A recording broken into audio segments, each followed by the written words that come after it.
Yes, So sir. I have added to a group. Okay. Just message on the group which chapters links you need. Okay. Yes, sir. Yeah, you can get it there. Okay. So in the last class, I think we did the fundamentals of animal system, animal kingdom, and we also started with one phylum as an example, that how are we going to study it without lots and lots of dictations and lengthy paragraphs. There are 9 things that we have to study and know about every system, and that's all, right? So 2 words: common name, sponges; habitat, this; symmetry, level of organization, etc. Okay, so let's begin with a quick summary, and not for the porifera, but quick summary with respect to this. Yes, of the 19 September class from coelom onwards. So who will give a quick summary? Devangi, about you. This chapter is coming in your exam also, right? Yes, sir. Yes. So let's start.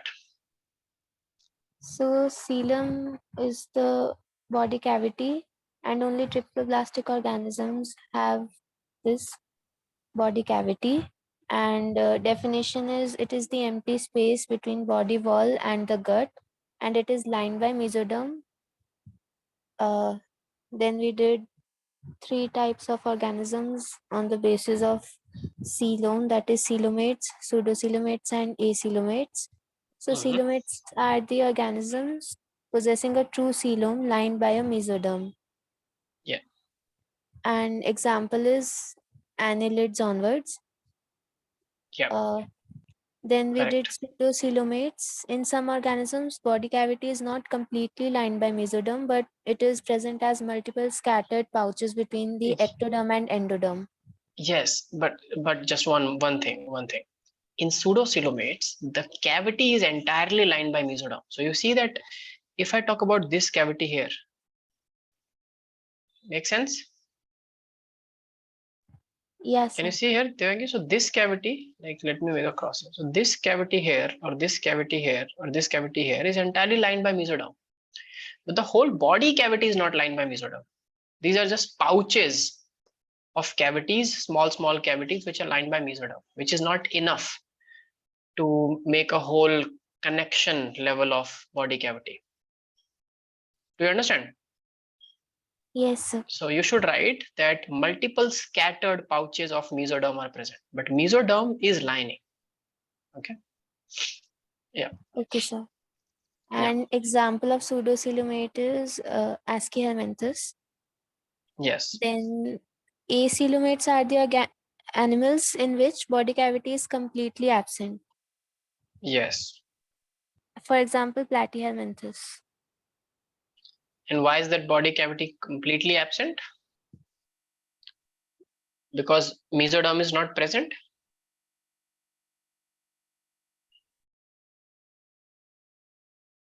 Devangi, why is the body cavity completely absent? Because of the absence of mesoderm.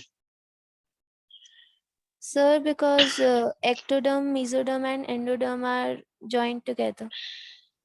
Yes. So even to be a acoelomate, you can have all the 3 layers and be acoelomate. You understand? Yes, sir. Okay, very good. Continue. Then So, segmentation in some animals, body cavity is both externally and internally divided into compartments or segments with repetition of some organs. yes. And the segmentation in earthworms is called metamerism. Okay. Cool. Then we did notochord. It is a mesodermally derived dorsal rod-like structure present in an embryo during the early embryonic development. And notochord is only present in some animals that are known as chordates. And earthworms do not have a notochord, and the organisms not having notochord are called non-chordates.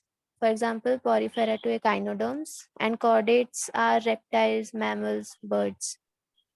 Yes. So echinoderms onwards, your chordates start. This is what you mean to say, right? Yes, sir. Yeah. So this is clear to you? This whole Chart is clear to you? Broader classification chart. Yes, sir. How you start from animalia and then you divide. First is level of organization, second is symmetry, third is body cavity, and then after that it's your other features. Like after body cavity you go into chordate, notochord. Okay. Yes, sir. Yeah. And then I told you about porifera. Did you go back and study? So I asked you to go back and study about certain phylums from your book. How many phylums did you study? Iram, Iram and Devangi. Did you study any phylum? No, sir. No. Okay. Away from biology. Okay. So let's do it. Okay. Exams are going What? on, sir. Sorry. Exams are going on, so it is not possible actually. I'm so. So exams were going on, so it was not. Exams were going on. Okay. Okay. Very good. I understand. Okay, but you understood, right? What we have to do is we have to just know these things, and these are the things which will be asked for every phylum.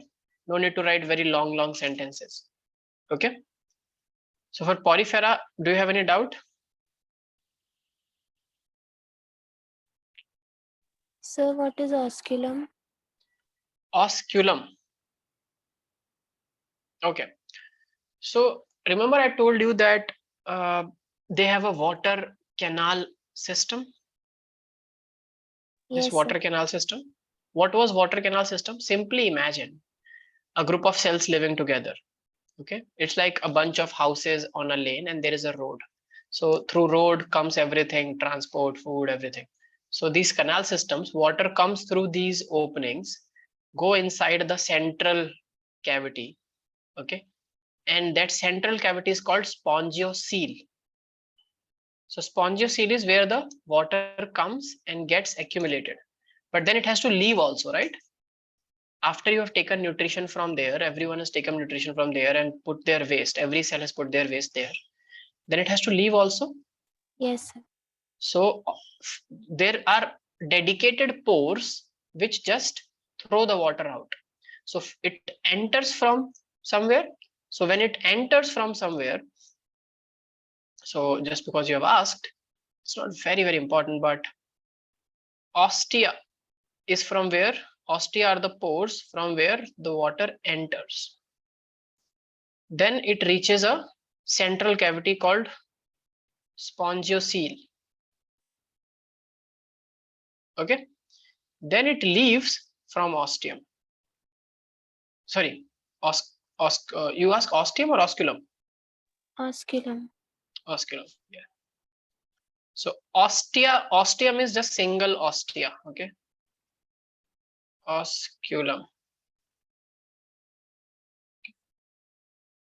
And if we say ostium, it is just single. Ostia are many, plural.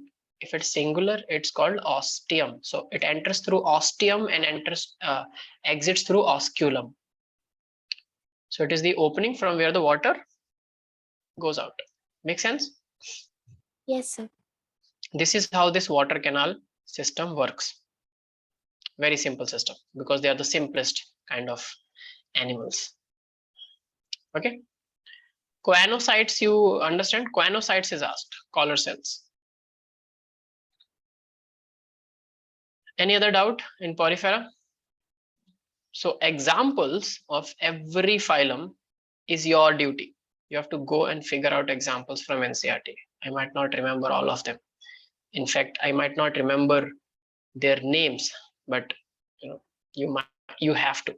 So we'll talk about the concept, the science, then go back and look at the examples. Okay, deal? Yes, sir. Very good. Now, so let's do this activity in the class only so that learning can happen right now. So next phylum is phylum Coelenterata. So the same things. Okay, I will be on this page only and we'll go through the same things all over again and you will make notes there, but this time I will not tell. So what you will do is, both of you have NCERT with you right now? I think NCERT has given enough information. Both of you have NCERT? Yes, sir. Yes. So what we'll do is I'll assign one phylum. Let's start with Devangi. So Devangi, you will start with the second phylum. And what is the second phylum? Coelenterata. Cnidaria. Yes, Coelenterata or Cnidaria, whatever you want to call it. The other name is Cnidaria or Coelenterata. So I give you uh, 2 minutes to read the paragraph, but just to look at things. Okay. And then we will go. I will ask you what is the, does it have a common name, and you have to tell what should we fill in all these categories. Work for you? So I'm giving both of you simultaneously time. Phylum Coelenterata and Cnidaria or Cnidaria will be done by Devangi, and Iram, you have to prepare Ctenophora. I think there's not much about Ctenophora in NCERT, right? Okay, anyways, but let's do it. Is it clear? Time Yes, sir. starts now. Time starts now. You have 3 minutes. I'm giving you 3 minutes. Both of you start reading Cnidaria and Ctenophora.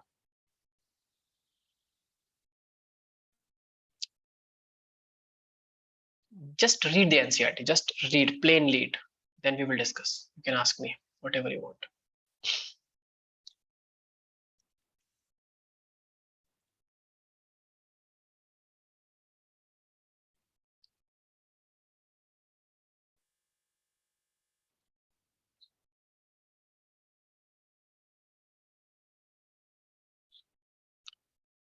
This is the fastest way to finish the chapter with involving you.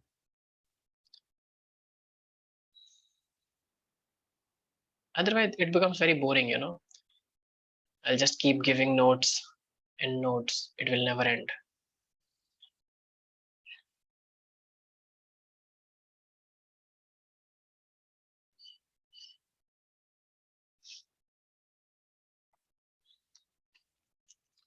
I think Iram, you will finish first.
Read the paragraph.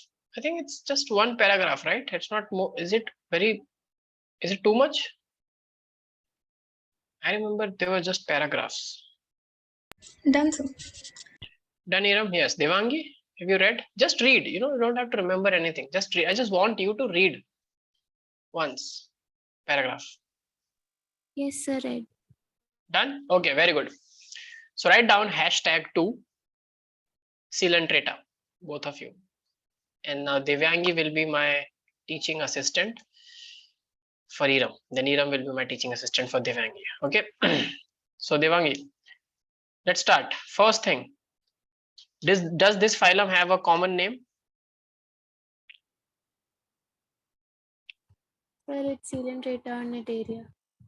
Yes, so Coelenterata, or you can call it Cnidarians, Cnidaria. Why do we call it Cnidaria? Any idea?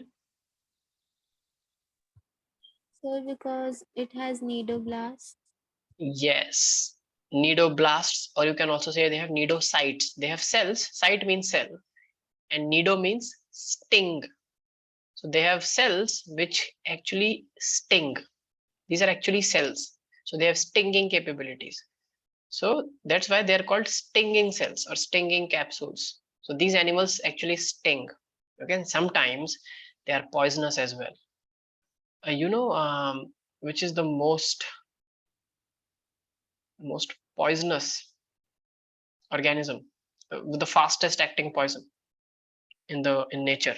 It's a jellyfish.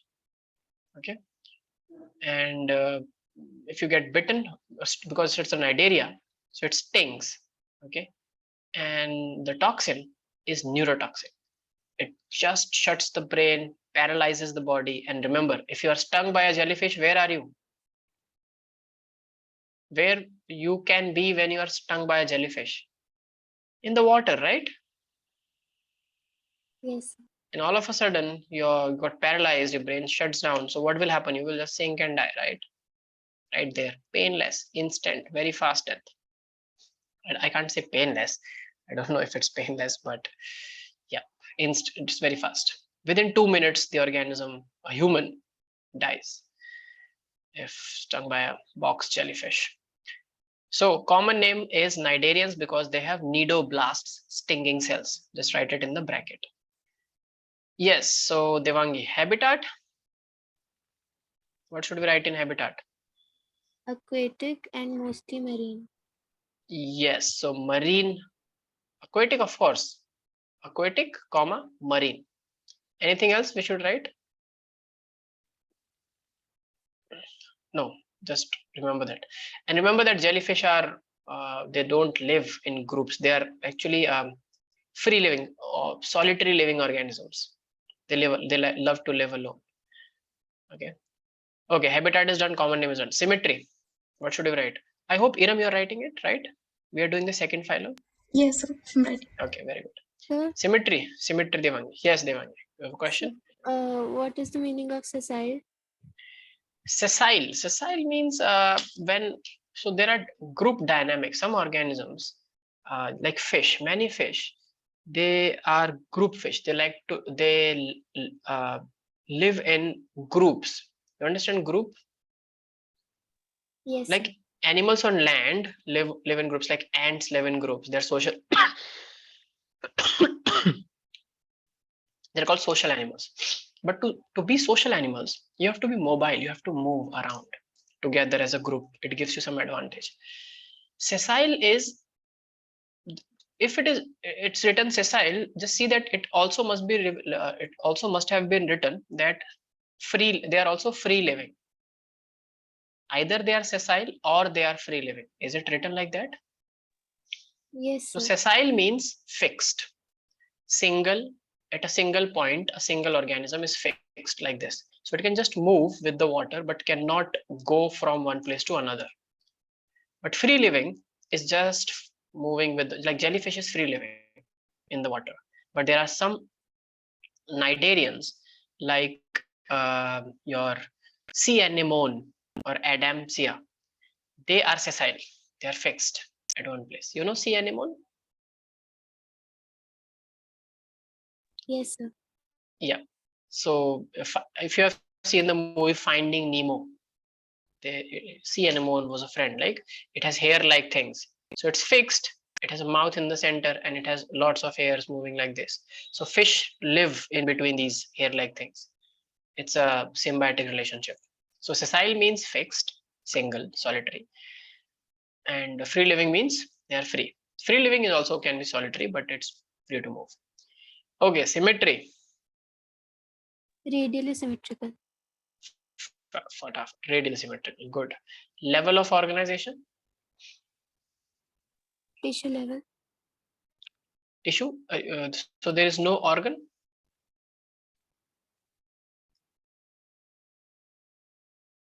What's it? No, sir. Okay, cool. And what about their digestion? Sir, both intracellular and extracellular. Yes, both are possible. So different cnidarians. Some cnidarians have extra. What do I mean by extracellular digestion? By the way, intracellular digestion is understood, but what is extracellular digestion? I told you in the last class. I must have told you. I'm just asking back. Extracellular digestion. Extra means, intra means. Intra and inter. Iram, what does the word intra means? Between? No, that's inter. Okay, inter school competition between two Oh, schools. sorry, within. Within. Intra means within. So intracellular means within the cell. Inside every cell there is a metabolic activity or digestion happen. But since these are tissue level organizations, sometimes digestion happens extracellular. So when I say extracellular, it's not like outside the body of the organism. No, outside the cell, but inside the body of an organism in some cavity. Do you understand, both of you? That's why I'm highlighting this. Yes, sir. Extracellular digestion means outside every cell, but within a cavity. Humans have extracellular digestion outside every cell, but within a cavity called stomach and intestines. Make sense? Yes, sir. Yeah. So digestion can be both in case of Nigeria, extracellular and intracellular. Okay. Reproduction, mode of reproduction.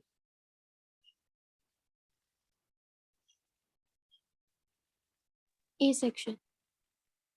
All the time? No, sir. Sir, there Both ways is. are, yes. Both ways are possible. Now with Nigerians, there is another special criteria that you have to understand. I think there is a beautiful diagram in your NCRT where they have shown two forms, polyp and medusa. Have they shown you polyp and medusa? Yes, sir. So this is medusa. Raise your hands and make a arc like this. This shape is medusa. Okay. And just invert it. This becomes polyp. Is it clear? So Yes, sir. if you are harvesting the rainwater, if you want the water to accumulate, polyp. If you want to have an umbrella, medusa. So medusa and polyp. Make sense? Yes, sir. Simplest way to remember. So they just have one single opening in their body. If it is a polyp form, like in case of sea anemone, there is only one opening. Food or everything goes through that inside, gets digested in an extracellular space. Then every cell absorbs whatever they need, and then the waste is also thrown out from the same cavity. So mouth and anus has no differentiation. It's just one single opening. It's called hypostome. Okay. Now polyp and medusa are body forms. They are two different body forms that are exhibited by these organisms. Now why they are exhibited? It has a biological reason. Remember I told you that they can either be sessile or free living. Yes, sir. So if you want to just freely move in water, just go from here to there, which form will help you? Medusa or polyp? Have you seen a jellyfish moving? A jellyfish move like this, right? So it fills water and throws it out, then again fills water and throws it out. Have you seen a jellyfish moving? It's jellyfish is the classic, the best shape to explain medusa to you. Yes, sir. Are you following me, Iram and Devangi? Jellyfish is medusa. But some organisms from this phylum can actually decide that which kind of life. So they change from medusa, which is a free living shape, to polyp and get fixed on a substratum. So polyp is sea anemone or adamsia. See if in your book you have this diagram. You understood? Yes, sir. Now, so one thing is clear: medusa, jellyfish, free living; polyp, sea anemone, sessile. Just write these three terms together. Is it clear? Yes, sir. Now, if you are a polyp, you're like this. Okay. Then what kind of reproduction can you do? You are fixed. So you will favor sexual reproduction or asexual? if you cannot move, you are fixed. So polyps are fixed. So what they will prefer? Asexual, because sexual needs finding a mate. Yes, or you need to have a well-defined, elaborate system like plants. But remember, these are early organisms. Something as complex as plants, they cannot develop. They don't have it. That's why they are simpler in evolution. So if it is a polyp which is reproducing, so a polyp will reproduce to form medusa in the next generation. And polyp will reproduce asexually to form medusa. But once medusa is formed, and now this wants to reproduce to form polyp again, it will do it sexually because this can move. You understand? Yes, sir. Is it clear? Both are exhibited. You just have to know that. If you are a polyp, you are sessile, you are fixed.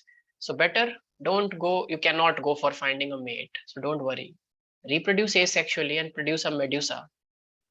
Now you can go explore, find a mate, reproduce sexually, again form a polyp, be sessile. So they can oscillate between, many of them, between a sessile form and a free living form. Interesting, right?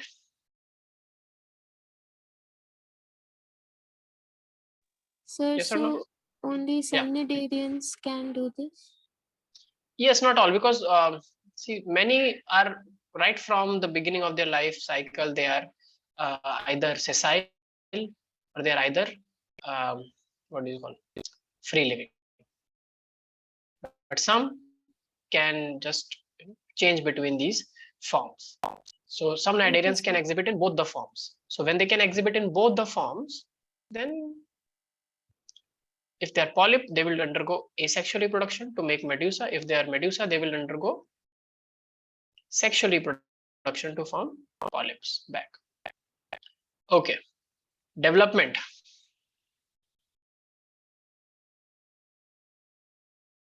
What about development?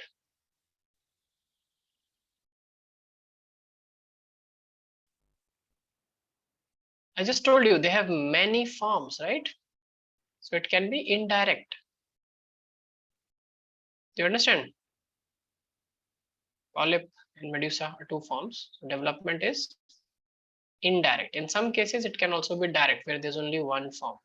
So both are possible. Okay. So, sir, indirect development doesn't mean that larva is necessary. It means that you have forms which do not look like the adult version. In insects, it is larva. So I gave you an example. Okay. So Yes, sir. if a cnidaria, if a medusa reproduces sexually and forms a polyp, now that polyp does not look like medusa, right? Yes, sir. Yeah. So we also cannot define it very under very discrete definitions, but yes, in this case, both can happen. Sexes.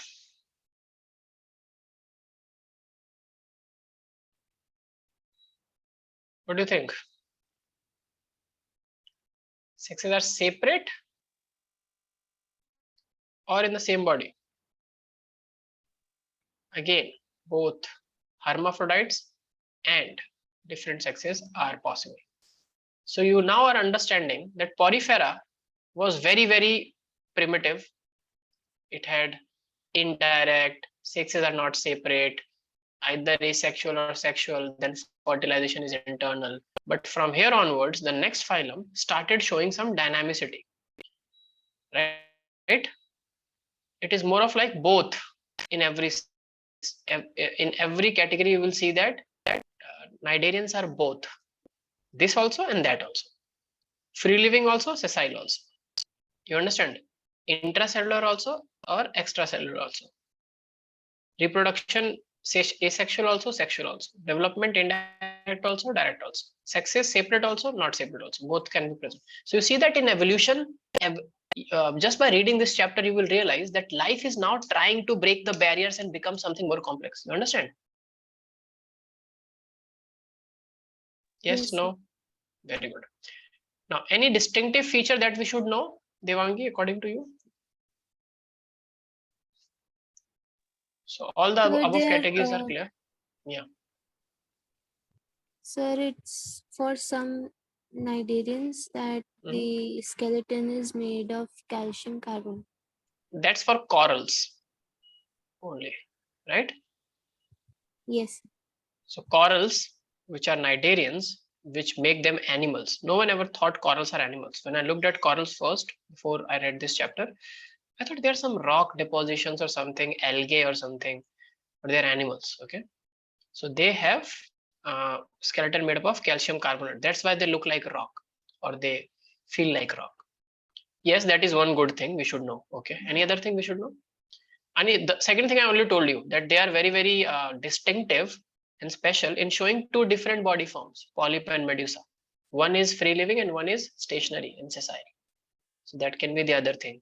Apart from these two, anything else you want us to know? So that they use nidoblast for defense and capturing prey. Yes, defense, capturing prey, both. Okay, anything else? These three. So are distinctive features.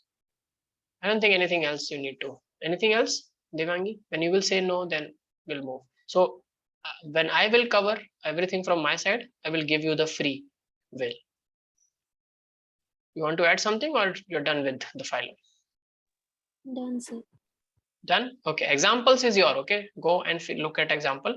While discussing, we already discussed examples like uh, Aurelia, Adamsia, Obelia. These three are common. Adamsia is basically this sea anemone. Okay. So or corals, brain coral. It looks like a brain with lots of ups and downs. And you also have something called sea pen and sea fan. There's some weird names of the organisms. Okay, these are examples. Okay, to you, Iram. Take us to the third phylum. Yeah, the third phylum is Ctenophora. Cool. They, Any common name? yeah, sea walnut or comb jellies. Yes. So they are either called sea walnuts or comb jellies. Why they are They are called comb jellies? Any idea? Comb. What is a comb, Iram? See, if we will discuss, you will never forget. So that's a good strategy to study. Comb. Comb is with which we, brush hair. yes, right. So comb look like something, right? So these organisms, which are like Ctenophora, they do not have stinging cells. So they also look like jellyfish only, right? But the Yeah. point is, they have combs. Okay. So the combs are coming out and they have multiple comb-like structures, soft comb-like structures. When they move, the comb-like structures are just moving behind them, and they don't have stinging cells, so they cannot. Initially, people were very confused. Many of times they used to think that Ctenophora is a cnidarian, but cnidarians are cnidarians because they have stinging nidoblast. That's the difference. So sea walnut or comb jellies. Okay, very good. Habitat. Marine. Exclusively marine. They are only found in marine. Okay, so just remember, no Ctenophora is found in any fresh water. Okay, Yeah. cool. Symmetry. Radially symmetrical. Okay. And they have Yes, level of organization. tissue level of organization. Perfect. Tissue level of organization. Reproduction is sexual. Reproduction is sexual. Okay, only sexual. Yeah, only sexual. Yes. So can you now see life going towards in Porifera? Both was possible. Again in Cnidaria, both is possible. Okay, but in Ctenophora, only sexual. Okay. Yes. Okay, cool. Next. Develop develop fertilization is external with indirect development. Perfect. Fertilization is external. which means it happens in water. And whenever it happens, most of the times, it's the general, not the general rule, but you can just remember it. Whenever the fertilization is external, development, most or 90% of the time, the development will be indirect. Okay, like okay. And what's left? Development. Their sexes are not separate, Sexes are not separate, which means they are hermaphrodite. Okay, hermaphrodite, and distinctive feature they are bioluminescence, which is a property of emitting light. very good. So there are two distinctive features. One is they have combs. I think they're called comb plates. Okay, or comb, like comb shaped ribbons. So combs, they have combs and they show bioluminescence. So you must have seen in televisions or documentaries, some jellyfish, they shine, right? They emit light in the dark. They are glowing, right? Yes. Yes or no? Yeah. So those belong to Ctenophora. And some do not glow. They are just like so they move like this. If you look at my hand, so they move like this, right? It's like they are just trying to push them in the water. Do you make sense of this movement? Yes. Jellyfish. Yeah. So those who are just like that, jelly, squishy jelly, moving and do not show bioluminescence, or also do not have combs when they are moving. So combs are not there. So they are cnidarians. Okay, very good. So bioluminescence is the property of any living system to emit light. So these living systems can do a biochemical reaction in their body to produce something which emits light. Can you tell me, apart from Ctenophora, which other organisms can do bioluminescence? Many algae can do that. Algal tides. Algae can do that. Algae belong to plants. And also fireflies. You know fireflies? Yes, sir. Fireflies also do bioluminescence, right? They emit light from their abdomens. Yes, sir. Okay. Yes. Anything else, Iram? Do you want us to know? Yes, digestion is Yeah. both extracellular and intracellular. Yes. Digestion was left. Digestion is both intracellular and extracellular. What does it mean? It can happen inside the cell or outside the cell, but between the tissues, like in the organism only. Okay. Yes. Very good. Anything else? So I have a question. Yes. Yeah. So are they poisonous like Nudalia? No, they don't have stinging cells. Poisonous in the sense you are saying if I eat them, they might sometime. Some of the species actually they don't sting, but they themselves in their body make things which can be harmful for others who eat it. So it's not advised to eat jellyfishes or even ctenophoras like comb jellies, but they don't sting you. You understand? Yes.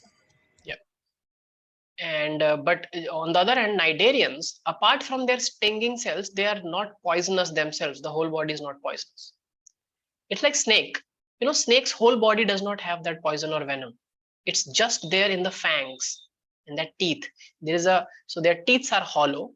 Those two fangs with which they bite, they are hollow, and it goes up in their skull where there's a gland which secretes venom.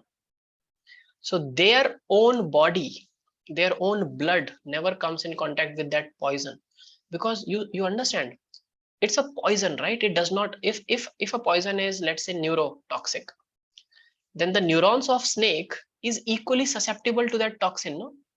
Do you understand? Yes, sir. Yes. Right. So yes, so they never,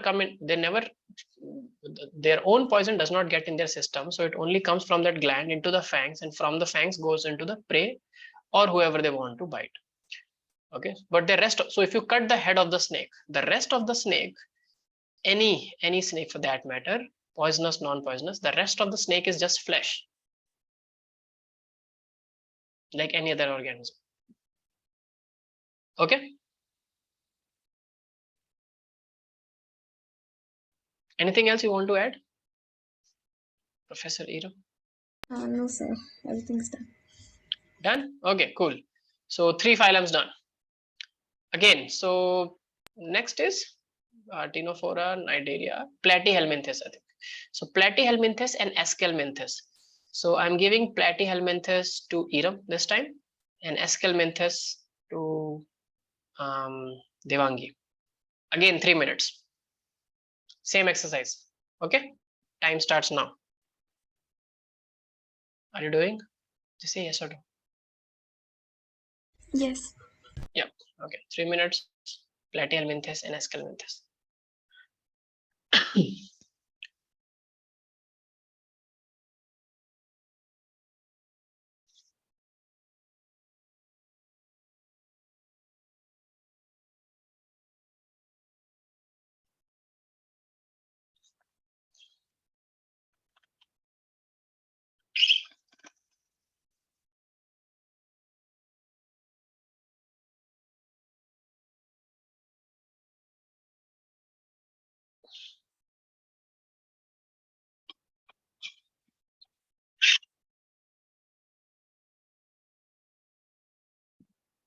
Let me know when you finish. You might finish faster than that, because if there is not much and you finish before, tell me. I know that in any case it's not going to take 3 minutes, so I gave you the upper limit.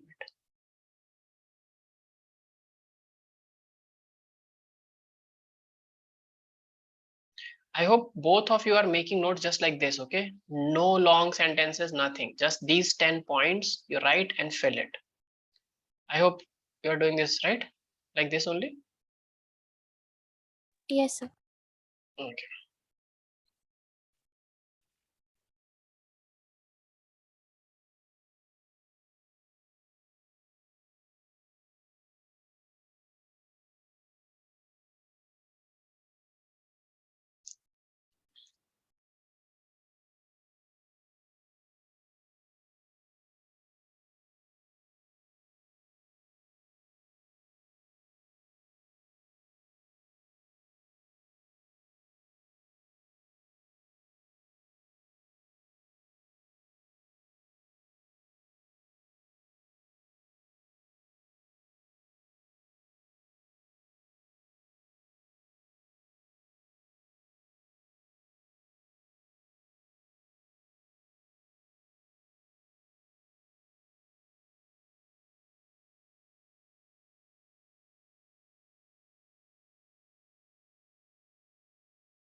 Done, sir.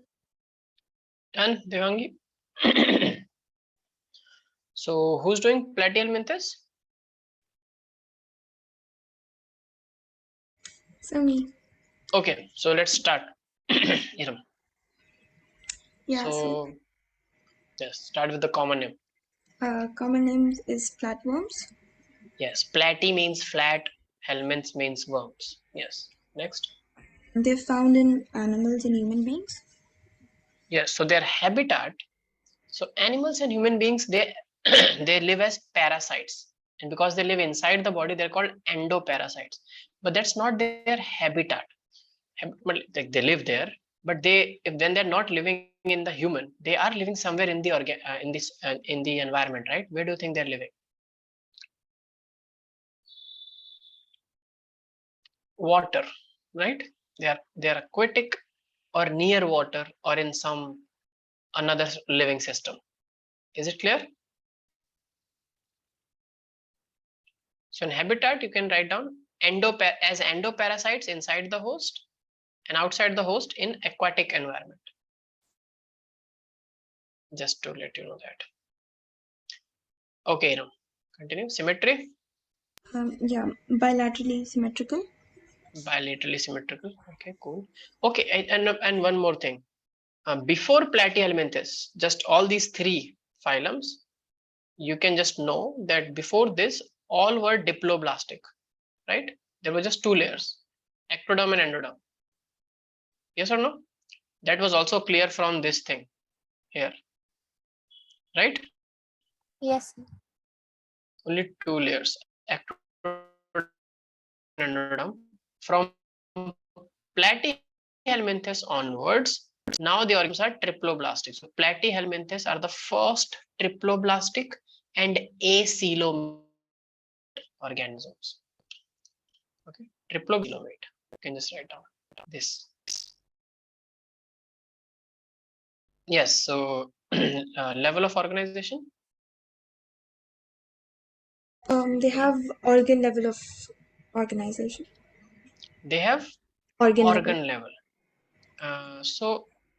What do you think? Where are these organs present? If they have no coelom, there is no body cavity. So where are these organs present?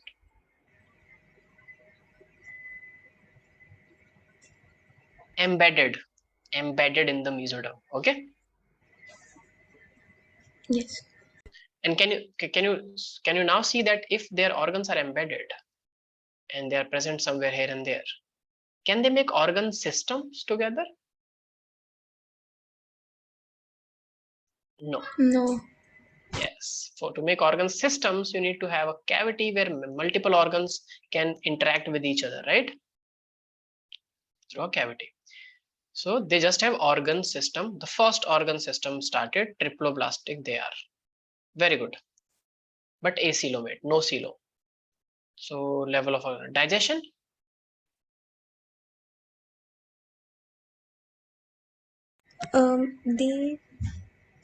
They absorb nutrients from the host directly through their body surface.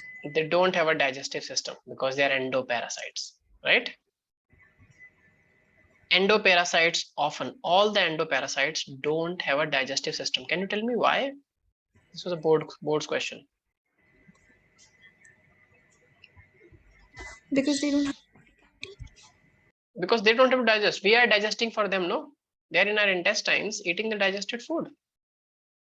Okay. Yes. So digestion may you will write no digestion. Digestive system absent. They just absorb nutrients from the host directly from their body surface.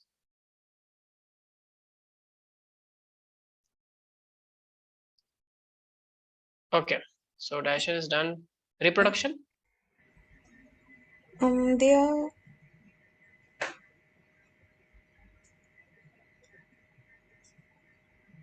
asexual, I think so. No. Platyhelminthes are sexual. Their sexes are not separate.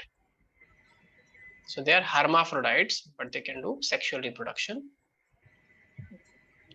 And there must also be written in reproduction sexual and fertilization is Internal. internal. So if fertilization is there, sexual reproduction to ho gaya na? You understood? Yeah. Fertilization is a proof that there is a sexual reproduction internal. So if fertilization is external, development 90% of the times is indirect. But if fertilization is internal, development is Direct. direct. So you can write down direct development, internal fertilization, sexual reproduction, and sexes are not separate.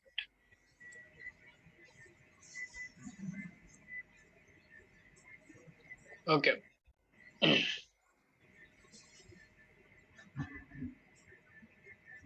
And distinctive feature is that planaria, some members like planaria, possess Yes. high regeneration capacity. Yes, they have high, very high. So planaria and also for this phylum, I know some examples. So tapeworm, Taenia solium, we call it. Tapeworm is a very famous endoparasite for humans. And the other is Fasciola hepatica. The name has the word hepat. Fasciola hepatica is liver fluke. It is an endoparasite of the liver. You should know that. Okay. Anything else you want us to know? And they have great regenerating capacity. That that is their SOP. Anything else? Yeah. Hooks and suckers are present in the parasitic forms. Of course. And why is that? They can just, if I ask you, why do they have suckers? They don't need suckers, no? They can just absorb nutrient from their body surface. So why do they need suckers or hooks? Can you think of a reason, depending on where are they living in our body? Where are they living in our body? Where is tapeworm in our body? In the intestine, right? Yes. An intestine is like a tunnel through which constantly things are moving. So if you want to stay there, you have to.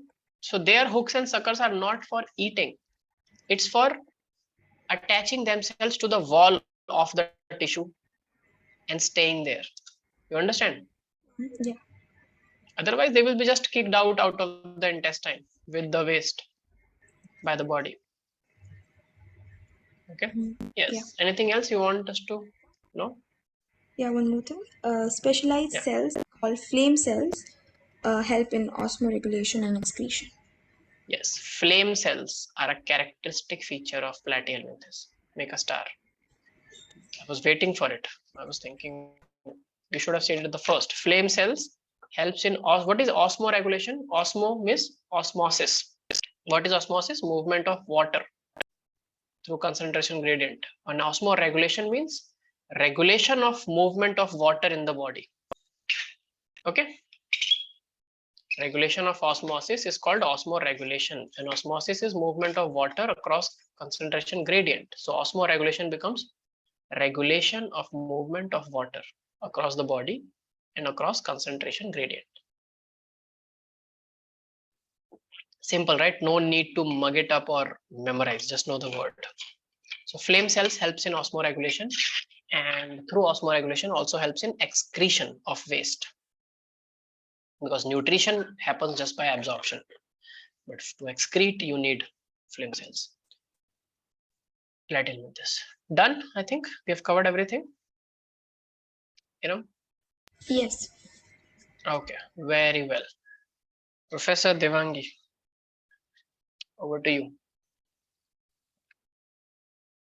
So you are going to do the fifth phylum, if I'm not wrong, right? Fifth phylum. Yes, sir. Okay. How are you liking this mode? Teaching each other and me as well. It's not me, you are teaching each other actually. I'm just supervising. You like teaching each other? Yes, sir. Okay, chalo. Escalmenthes. Common Common name. name is roundworms, Mhm.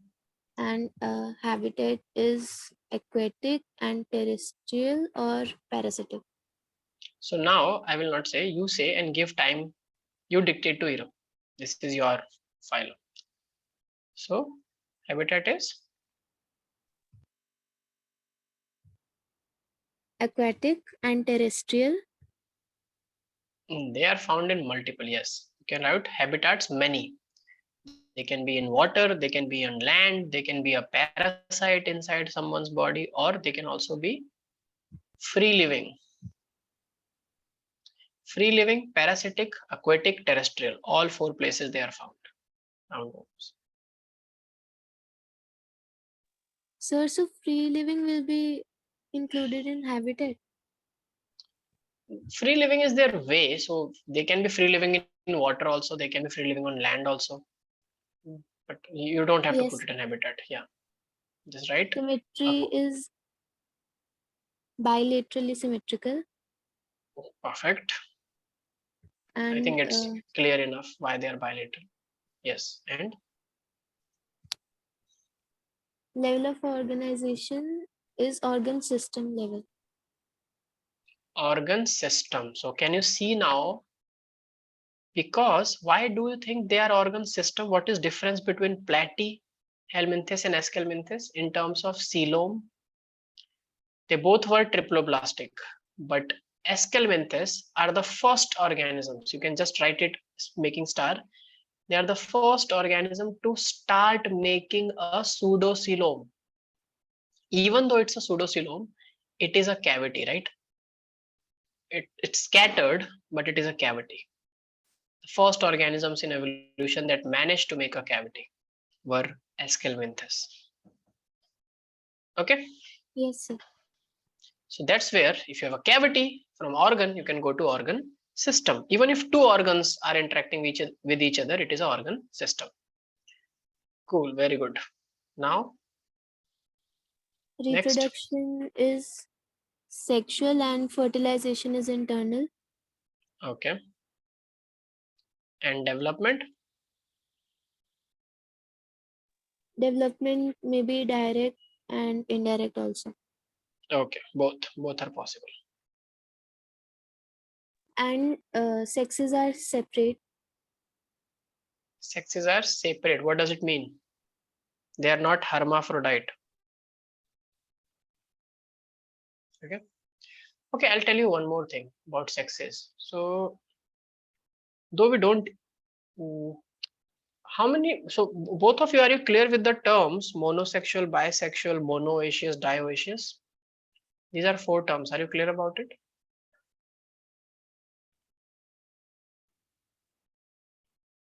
Say yes or no. What is monosexual? Mono. Okay, let's see here. Remember this Mono always. means Okay. single. Yes, perfect. So mono means single, and sexual means single sex. Okay. So in one body, only one sex is present is monosexual. Bisexual, matlab bi means Two. sexual means sexual. Now there are another words, something called monooecious. Sorry, the O is shared. Monooecious. Now remember here, the word mono means again same, single. But the word oasis means body. Okay. So monoecious, what is the technical meaning of monoecious? Mono means single, oasis means body. So technical meaning is single body. Do you understand this, Iram and Devangi? Yes, sir. Monooecious organisms, you can write down, monooecious organisms just have one single body for their species. In their species, there is only one single body. So if there is only one single body, there is only one possibility if you want to do sexual reproduction. Both the sexes has to be present in that single body only, which means no different male and female body is possible, which means monoecious are hermaphrodite, which means all monoecious are bisexual. Does it make sense to you? So monoecious have to be bisexual so that both of the sexes are present in the same body. Mono means one. So they are automatically they become hermaphrodites. Just some confusing terms, I don't know why, but if you understand, if your baseline foundation is clear, nothing can give you problem. Is it clear, Devangi and Neelam? Yes, sir. So monoecious organisms which have a single body, they are bisexual. And same, if I say dioecious, the word di means diathecus, anther. Diploid. Di means? 2. Yes. So an oasis means? Di or bi, both means 2. Oasis means? Body.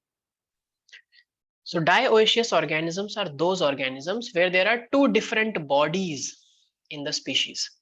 Humans, for example, we have a female body, we have a male body. So dioecious organisms, when there are 2 bodies, in each body, how many sexes will be present? 1. Simple. So dioecious are, is this thing clear to you? Yes, sir. Both of you, this concept is clear? Never get confused in this concept. Very good, Iram. Here comes the first emoji. I was missing it. I was thinking something is missing from the class. Okay. Cool. So yes, continue. Continue, Devangi. You are teaching us Escalmentis. Where were we? Level of organization, reproduction, development we've done. Sexes. Okay, we were on sexes that we've done. Okay, so everything we have done. Digestion.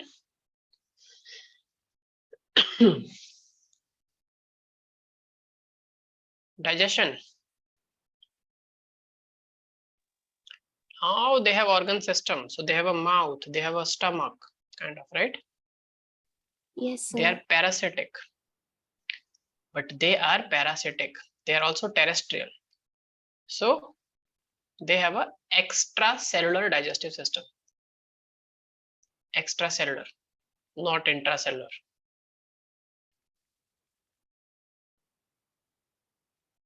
Okay, and anything is left? No. So distinctive features, tell us, what do you want us to know about these Escalmenthes? That What they is have special? a complete alimentary canal with a well-developed muscular Yes, pharynx. very good. They have a, they're the first kind of organisms who have a complete, from mouth to anus, there is an opening. That's why digestion is happening inside, extracellularly. So they have a well-defined and complete alimentary canal with a muscular pharynx. Muscular pharynx means this is okay, but muscular pharynx means what is pharynx? Larynx, pharynx, food pipe, something like our food pipe. In humans, it's food pipe. In the lower organisms, muscular pharynx means there are muscles through which they can take up food. Okay. Yes, Anything sir. else you want us to know?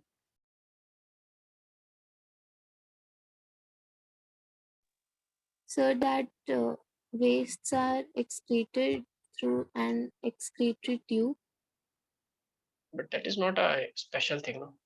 Waste has to be excreted through excretory tube only. You told it in the first time. So when you said that they have a complete excretory canal, it makes sense there only. That if it is a complete alimentary canal, from one side the organism will feed, from the other side it will excrete. Correct? Yes, sir. And yes. So I think we have covered everything and go for the one famous example in this phylum is Ascaris. Ascaris is the name which, so Ascaris takes the name of the whole phylum. Okay. For sometimes, you know, we we look at a bird and call this is a bird, kind of the most common of the birds. So Ascaris is called roundworm because it belongs to Escalmenthes and it is a roundworm, and it causes a disease called Ascariasis. Okay. So it's famous. Another is Wuchereria. It's called filarial worm. It also causes a disease called elephantiasis, filariasis or elephantiasis, where the lymph nodes get affected and the leg of the human looks like a leg of an elephant. It gets so swollen up. So it's called elephantiasis. So these two I remember because they are very famous. Ascaris and Wuchereria or filarial worm. If you cannot remember Wuchereria, don't worry. Roundworm and filarial worm. One causes ascariasis, other causes filariasis or elephantiasis. It's the other name. Okay, cool.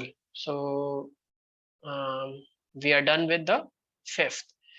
Now, what is next? Platy, Ascalminthus, Annelida. Annelida and mollusca. Sorry, Annelida and Arthropoda. Then comes mollusca. So, Yes, Iram. in this case, the female is longer, right? In this case, which case? S Mentis. case. Yes. Females are longer than males. Yes. Right. Let me tell you. Generally, females for almost all phylums where there is a sexual dimorphism. This you can write. There is a word called sexual dimorphism. Again, what does the word sexual means? On the basis of sex. Di means Two. two, and morphism means we just did it the last chapter. Feature. Yes, sexual dimorphism.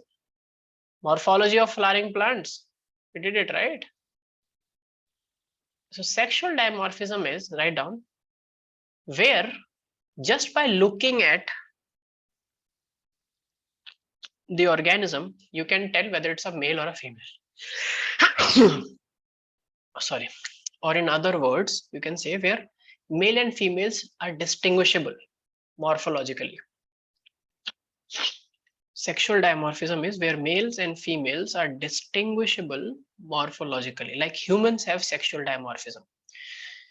Many birds do not have sexual dimorphism. Many birds have, like peacock and peahen. You can look at it and say that this is a male peacock and this is a female peahen. But on the other hand, there are birds which you will look at and you cannot say if it's a male or a female. Okay. uh, Often, it's very rare. Mostly birds in bird kingdom, males are very beautiful, so you can always make up from that. Okay, so sexual dimorphism is clear. So sexual dimorphism starts from Escalminthus. So that's what Iram is trying to say, that females are bigger, okay, and males have a curve, a small curve at the end. So this is how people who do research on Escalminthus, they actually identify them. Okay, is it clear, everyone? Yes, sir. Very good.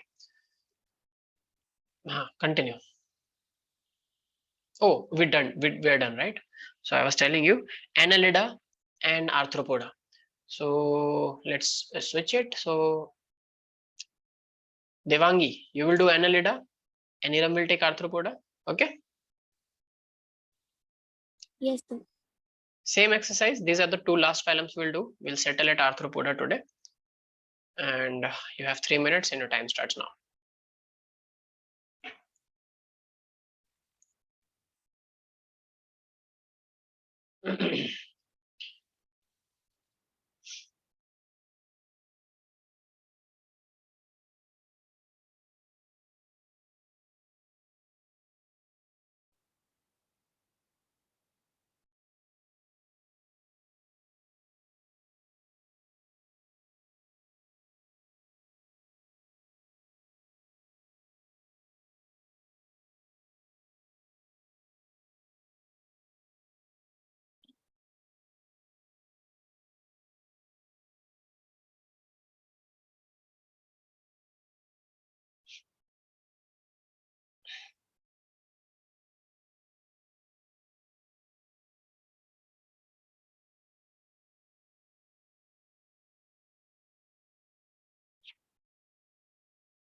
Done, sir. Done, Devangi? Very good. So you are doing the annelida, right? Yes, sir. Yes. Iram, let Iram also finish, then we'll do this. Yeah, done, sir. Done? Okay, Devangi, same points, exact. So this is, when you, so one thing that you will appreciate is that your notes are going to be homogenized, very, very homogenized and consistent. So you are finding consistency from chaos, for every file. You understand? Okay, let's start. Devangi, Annalida. Common name. So there is no common name. There's no common name. Yes, sir. There's one common name for annelids. They're called segmented worms. I don't know if it's not written, then write down. They're called segmented worms. Escalminthes are round worms. Annelid are segmented worms. Platyhelminthes are flat worms. Okay. Okay, sir. So common name is segmented worms. Habitat. They can be aquatic, terrestrial, free living, and parasitic. Yeah. So free living and parasitic is the nature. So, but aquatic and terrestrial. In aquatic also, there are also Marine and freshwater both. yes. So just for example, Niris. Niris is it's a very famous example of marine water annelid, and other like earthworm, freshwater annelid. Sorry, earthworm does not live in water though; it comes out of water. But I'm sure there are freshwater organisms also. Okay, next is symmetry. Bilateral symmetry. Yeah, no doubt in that. And level Level of of organization. organization, organ system level. Perfect. Once organ system starts from Escalminthes, now it will continue. Okay, we are not going to go back. Cool. Digestion.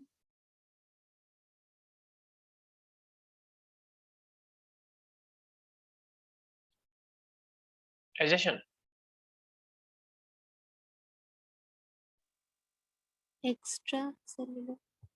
Yes, inside the organ. Now they have organ system. So stomach extracellular inside the organ stomach. Yes. And And reproduction is sexual. reproduction is both. Earth forms both are possible. Earth forms are hermaphrodite. Okay, both can be possible. Sexual and asexual.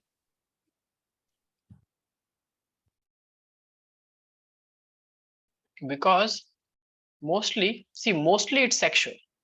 So overall, uh, can you check what NCRT says? Because I know many annelids, few annelids that also undergo asexual form. But what we'll follow what NCRT says because that comes in neat. What does NCRT says about the reproduction? Strictly Sexual. sexual, no asexual, right? Yes, sir. Okay, then write sexual. And then what is fertilization? Internal, external?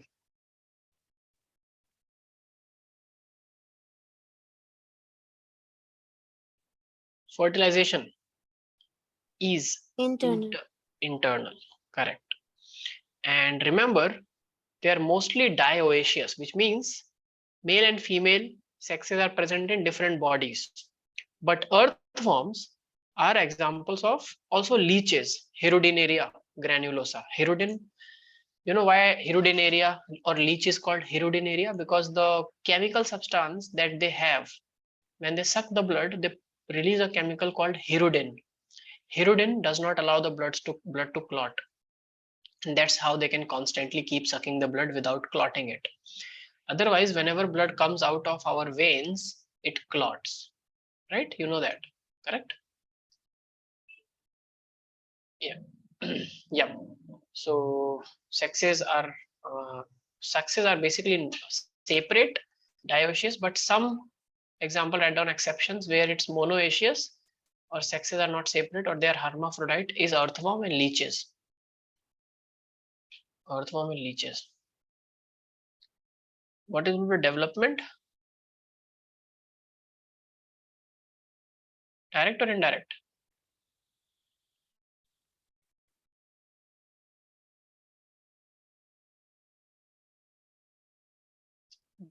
Direct, right?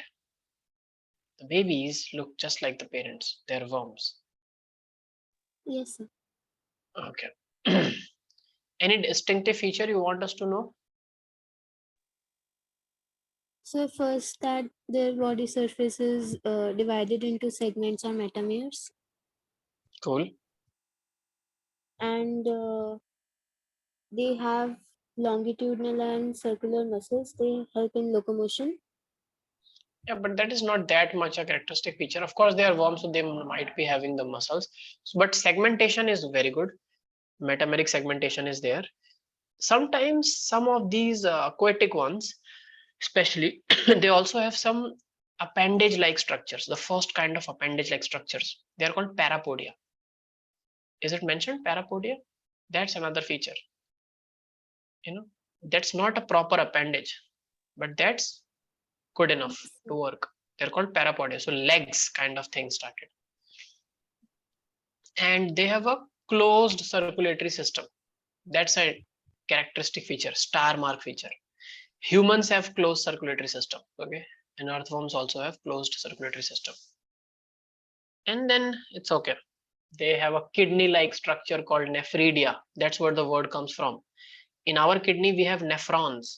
Their name comes from their nephridia, which does the same thing, excretion and osmoregulation. Just like our kidneys does excretion and osmoregulation, earthworms nephridia does the same thing. So nephridia, parapodia, segmentation, and closed circulatory system. These are the four characteristic features of annelids. Okay, is it clear? Yes, sir. Very good. So And so yeah, and their neural system has paired ganglia. yes, they have paired ganglia, but that ganglia is present in multiple segments also. Okay, because you said no, when they are segmented with repetition of certain organs in certain segments. So earthworms have multiple hearts located in different chambers. Heart, they are just like chambers, and then multiple ganglions in different segments. Even ovaries they have in different segments. Testes they have in different segments. Multiple. Okay, that's the repetition of organs. Is it clear, everyone? Both of you, Iram and Devangi? Yes, sir. Okay, very well. So what we'll do is, so Iram, what if I give both of you the homework, because we are running out of time, we don't have time. Arthropoda will take some time. So arthropoda, mollusca, and echinodermata are these three phylums which are non-chordates. From hemichordata, the chordates start, or chordata. So that I will take up. Okay, I'll teach, because there are many things there you have to know, vertebrates and all. So I'm giving you homework. Write down. You have to do arthropoda, mollusca, and echinodermata following the same rule. So um, till echinodermata will follow the same rule. After that, we have to make some changes. We need to know more, because in entrances they will ask more. Is it clear, everyone? So till echinodermata, you have to make notes just using the same format. Is it clear, Devangi and Iram? Yes, sir. Okay. So I'll see you in the next class. If you have any doubts in these three phylums, please make and figure it out. In the next class, I'll start with chordates, hemichordates and Sir, chordates. Yes. sir, what is double ventral nerve cord? Double ventral nerve cord.